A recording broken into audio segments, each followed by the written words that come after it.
اور پھر فرمایا بیٹے میں ایک دن سے فاقے میں ہوں، وہ 2 دن سے فاقے میں، میرا ایک دن گزارا اور ہو جائے امت کے ساتھ۔ ایک دن نا ایک نبی پاک کی بارگاہ میں ایک شخص آیا، اس نے کلمہ پڑھا، قبیلہ بنو سلیم سے اس کا تعلق تھا۔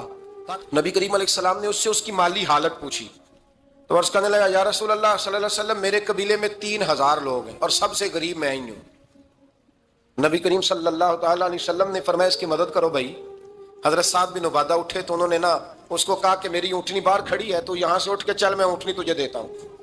مولا علی شیر خدا اسی وقت اٹھے اور آپ نے اپنے سر سے امامہ شریف اتارا، فرمایا میں نے کل ہی خریدا ہے، یہ میں تمہیں تحفے میں دیتا ہوں۔ حضور نے نا حضرت سلمان فارسی کی ڈیوٹی لگائی، فرمایا اسے سواری بھی مل گئی، کپڑے بھی مل گئے، اس کے کھانے کا بندوبست کر، پتہ کر کس گھر میں کھانا ہے تو لا۔ حضرت سلمان فارسی کہتے ہیں میں گلی میں نکلا تو پہلی نظر میری سیدہ فاطمہ کے دروازے پہ پڑی، میں نے دستک دی، سیدہ فاطمہ اندر سے بولی کون ہے؟ میں نے کہا میں غلام سلمان فارسی۔ جناب فاطمہ الزہرا سے میں نے عرض کی ایک بندہ آیا ہے، کلمہ پڑھا ہے اور وہ کہتا ہے 3000 آدمی میرے قبیلے میں ہیں اور سب سے غریب میں ہوں، تو اماں جی اس کو مولا علی نے امامہ دے دیا ہے اور حضرت سعد بن عبادہ رضی اللہ تعالیٰ عنہ نے اونٹنی دے دی ہے۔ اب وہ حضرت فاطمہ فرما سکتی تھی کہ جب شیر خدا نے دے دیا ہے تو ہمارا تو حصہ پڑ گیا، تو فرمانے لگی بھائی میرے ساتھ کیا مطالبہ ہے بتاؤ جلدی کرو۔ کہا کھانا نہیں کھایا اس نے، تو آپ فرمانے لگی کھانا دیتے ہیں۔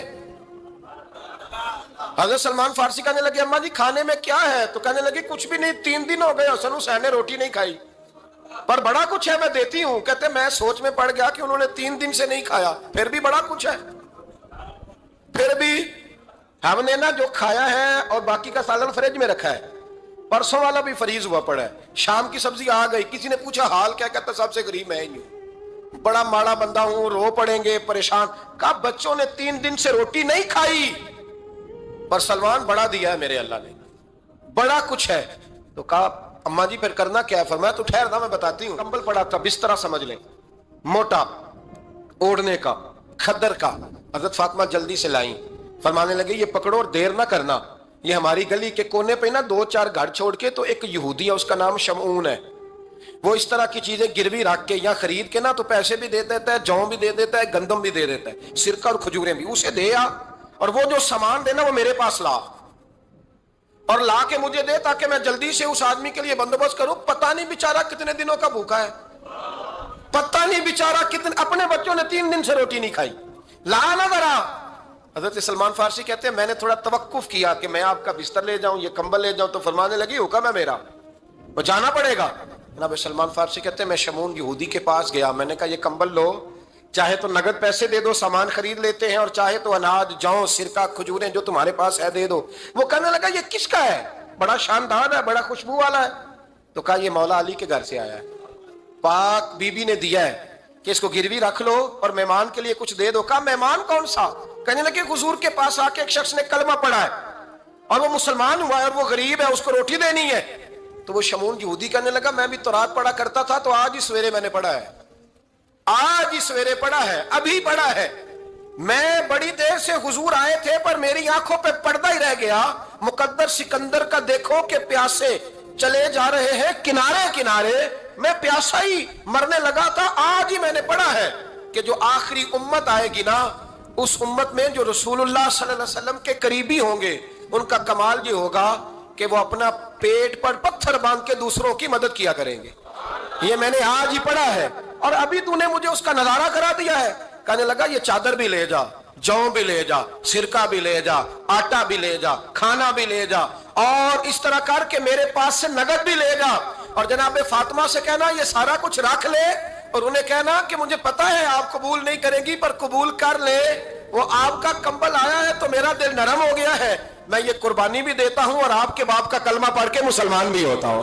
تو حضرت علی کہتے ہیں جناب فاطمہ نے جواب دیا کہ بہترین عورت وہ جس نے نہ کبھی غیر محرم دیکھا ہو اور نہ غیر محرم نے کبھی، وہ بی بی نے بھی کبھی غیر محرم بندہ نہ دیکھا ہو، دیکھا ہی نہ ہو اس نے، یہ پوائنٹ ذرا مشکل ہے، سمجھنے والا ہے۔ تو حضرت علی کہتے ہیں میں وہاں سے گردن جھکائی اور بیچ آ کے بیٹھ گیا، بات ابھی جاری تھی۔ حضور نے فرمایا آتا ہے کسی کو جواب؟ تو کہتے ہیں میں نے ہاتھ کھڑا کیا، میں نے کو حضور آتا ہے، تو حضور مسکرا پڑے، فرمایا چل بتا۔ میں نے عرض کی حضور بہترین عورت وہ ہے کہ نہ کبھی اسے غیر محرم نے دیکھا ہو نہ اس نے کبھی غیر محرم دیکھا ہو۔ تو حضرت علی کہتے ہیں شاباش، مجھے ملنی چاہیے تھی نا، حضور مسکرا پڑے, کہنے لگے میں نے تو پہلے ہی کہا ہے فاطمہ تو بدعت منی, فاطمہ میرے جگر کا ٹکڑا ہے, میں نے تو بڑا پہلے کہہ دیا ہے. تو کہتے ہیں صحابہ میری طرف دیکھنے لگے کہ یہ تو تعریف فاطمہ کی ہونے لگ گئی ہے. تو میں نے کہا کیا کریں, اس محبوب کو بتایا ہے جس کے لیے اللہ نے کوئی پردہ رکھا ہی نہیں, سارے پردے کھول دیے. حضرت فاطمہ کے وصال کا وقت آیا, انتقال کا, تو حضرت اسماء بنت امیس کو بلایا اور بلا کے فرمانے لگی تو مجھے غسل دینا اور سوائے میرے شوہر مولا علی کے کسی اور سے مدد بھی نہ لینا. اور فرمانے لگی میں نے حبشہ کے بارے میں سنا ہے کہ وہاں جب بیویوں کا جنازہ اٹھتا تھا تو وہ لوگ چارپائی کے اوپر یوں کر کے اس طرح کر کے لکڑیاں لگاتے تھے, نیچے باندھ لیتے تھے اور لکڑی میں لچک ہو تو اوپر جا کے پھر اس کو باندھ دیتے تھے تو پردہ بن جاتا تھا.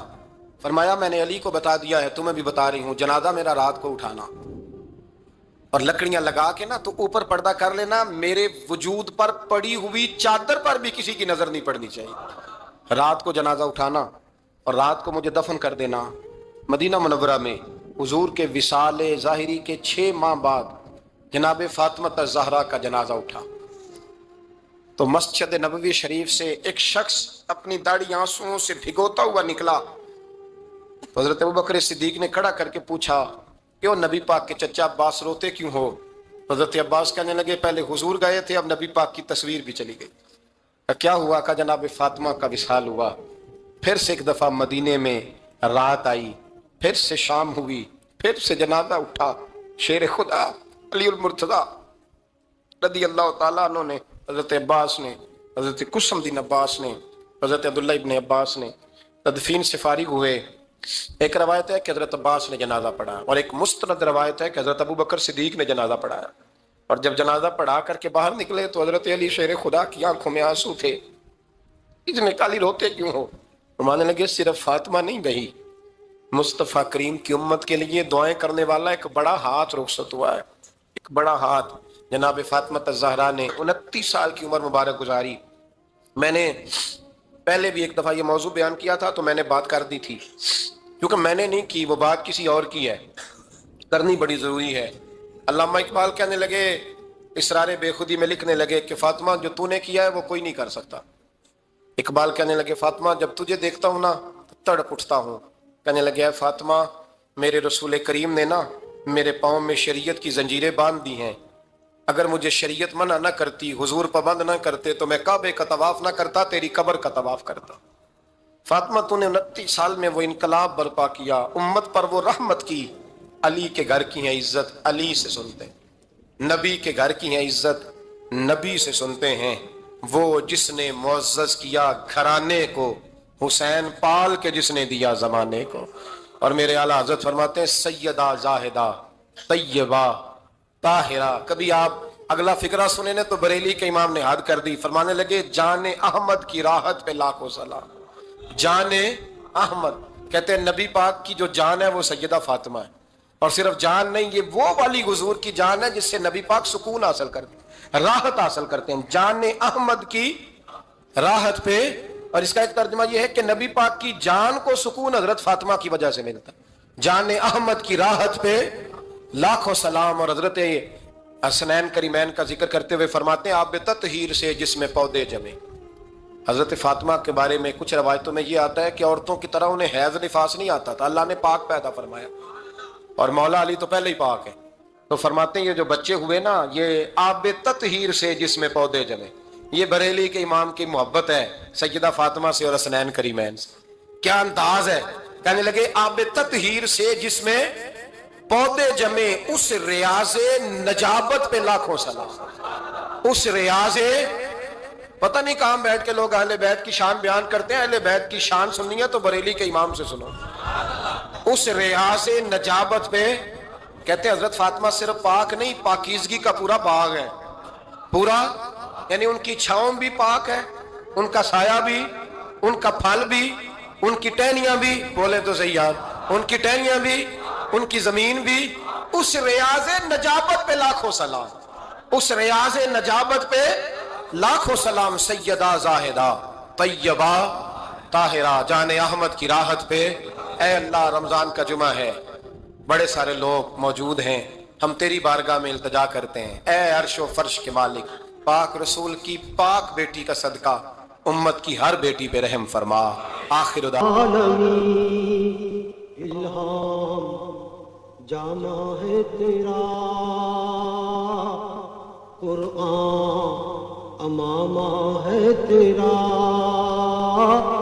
منبر تیرا عرش بری، یا رحمت للعالمین،